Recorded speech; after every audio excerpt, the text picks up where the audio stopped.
Performance in Missouri is down slightly from last year, according to an annual report from the state's education department released today. That's right. It's all based on a score that weighs student exam scores as well as how well equipped each school district is. Missouri Capitol Bureau Chief Joe McLean gives us a closer look. This report shows scores didn't change too much from last year. The performance went down by 0.1% overall across the state. Still, education leaders are focused on two major challenges: hiring and retaining enough teachers and making sure students are actually going to school.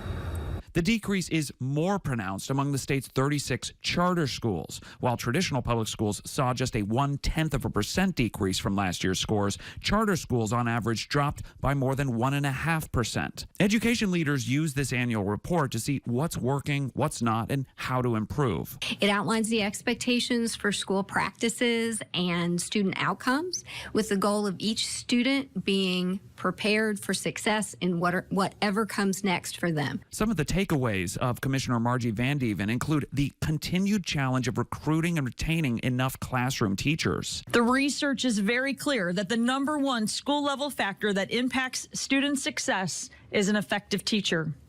And we know the struggles with the teacher workforce that so many of our schools continue to experience. According to the commissioner, 1/4 of all student teachers who are supposed to be learning from another teacher are themselves the teacher of record in a classroom. While necessary for ensuring adequate staffing for students, we cannot underestimate the importance of having a highly trained, highly skilled teacher in every classroom.